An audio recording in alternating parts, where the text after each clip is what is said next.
สบายดีพ่อแม่พี่น้องมาพบกันอีกแล้วกับแม่ตุ๊กตา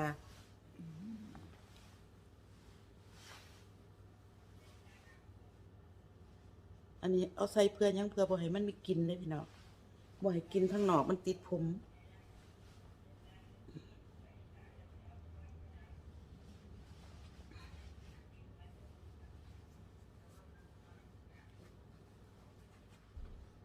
ใส่หมวกเข้าไป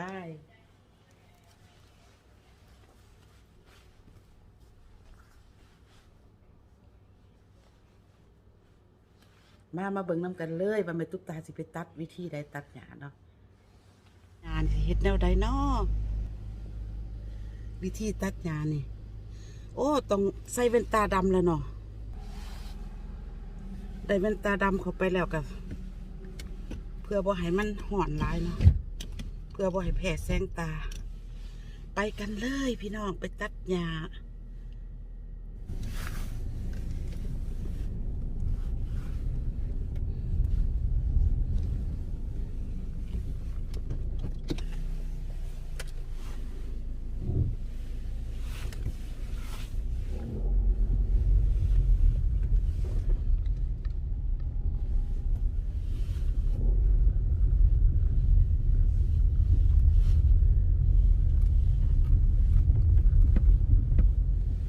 บ่เคยตัดจักเทื่อได้พี่น้องมือตำอิดสิลอง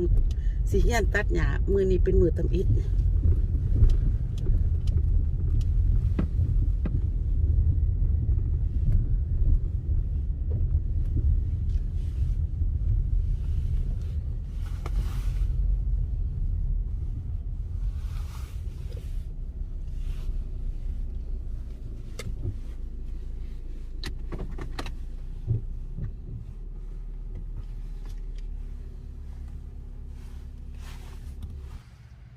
พาพ่อแม่พี่น้องเบิ่งว่า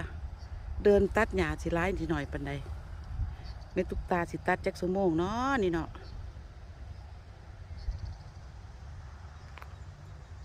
หลายตื่นอยู่ได้แล้วก็มาทั้งพี่เลย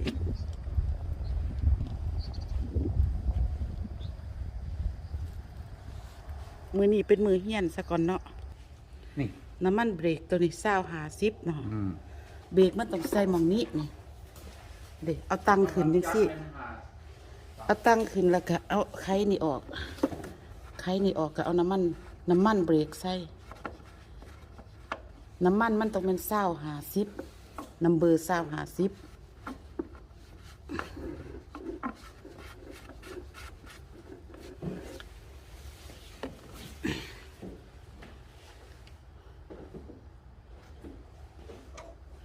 จะว่าน้ำมันยังก็จะบอกให้คอยเบิ่งเมื่อกี้นี่โอ้พี่นี่เนาะอันนี้แม่นน้ำมันเครื่องแม่นบ่คันนี้อยู่นี่บ่ฟ้าเหลืองๆนี่ตัวย่าน้ำมันเครื่องน้ำมันจักร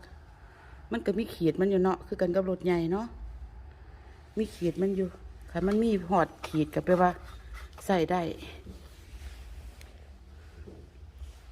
เคล็ดลับก็คือว่า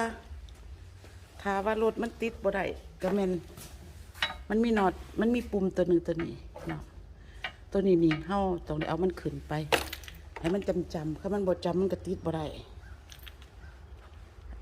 มื้อนี้เป็นมื้อตำอิดของแม่ตุ๊กตาสิตัดหญ้ามึงดูอุปกรณ์ตัดหญ้านี่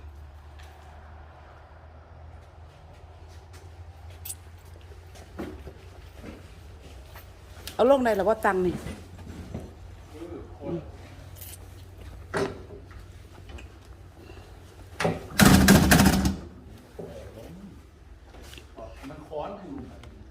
วะเบิ้ง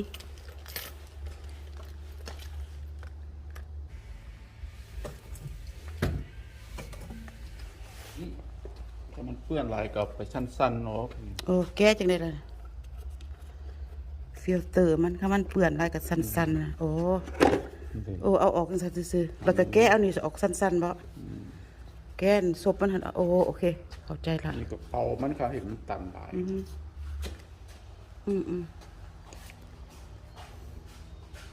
คอยกับสิขี่รถอีแตนหน่อยนี่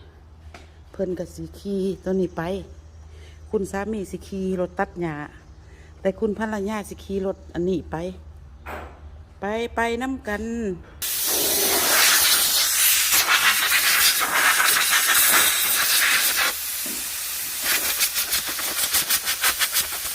บ่ได้เพื่อนปานใดดอก ทุ่งหญ้าสิตัดก็เป็นจังซี่แหละ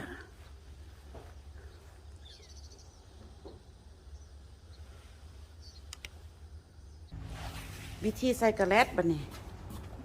นี่เสร็จแล้วก็ ยื้อบ่ถึงตัวได้หันฝานี่ก็มันมี3บอนสำคัญนะ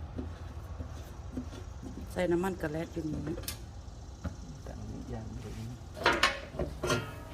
อืม เสร็จน้อยหนึ่ง โอ้มันคือเข่าไปเนาะ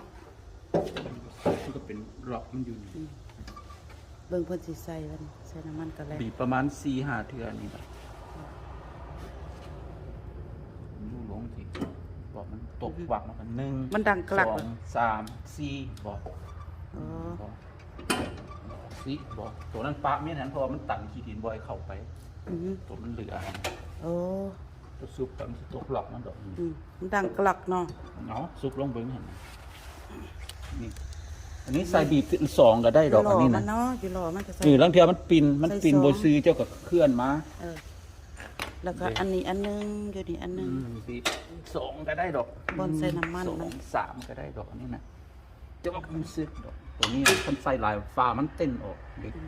มันเต็มหลาย โอ้คันใส่เต็มแล้วมันฟ้าเต็นออก ฟ้าตูดอืม อยู่นั้นตีนให้มันอยู่ข้างในเหมือน